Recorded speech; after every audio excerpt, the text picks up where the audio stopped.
Does your child like to argue? Is everything you tell them to do an argument? Inside you're thinking, can't you just do anything without creating an argument? Well, I want to share with you some tools and techniques in our upcoming seminar, How to Deal with Difficult and Defiant Kids, an introduction to parenting the love and logic way. Some proven tools and techniques that will allow you to never argue with your kids again and show them, not tell them, but show them that your yes means yes and your no means no. Well, I also want to give you a quick tip now, and that is so often I at our parenting seminars, I hear parents say, well, Larry, what's a good consequence for this? What's a good consequence for that? What's a good consequence for this? And what most parents just don't get and understand, and that is more important than what the consequence is how the consequence is being delivered. Okay, let me illustrate it this way. Let's say you're going to a party and you get pulled over by a police officer. We'll call this first one Cop A.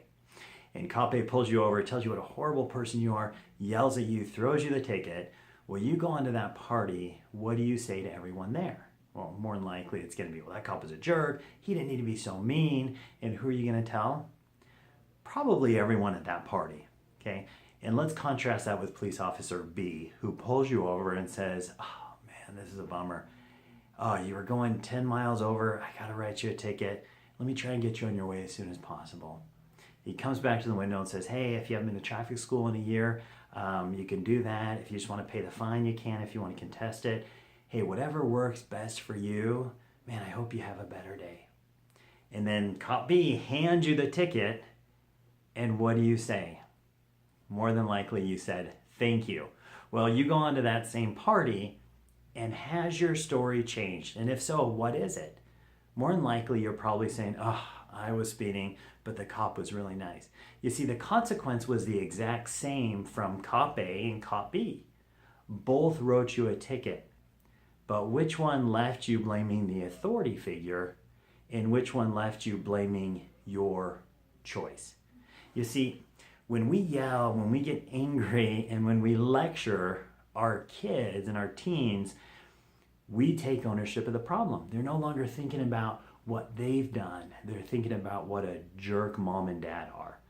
But when we use empathy, like Cop B did, before and during the consequence, still holding them accountable, still giving them a consequence, but when we show empathy before and during, we increase the chances of our children not blaming the authority figure, but blaming their choice. So come to our seminar that's coming up. It's a free seminar. It's an hour and a half, and it is how to deal with difficult and defiant kids, an introduction to parenting the love and logic way. Love to see you there.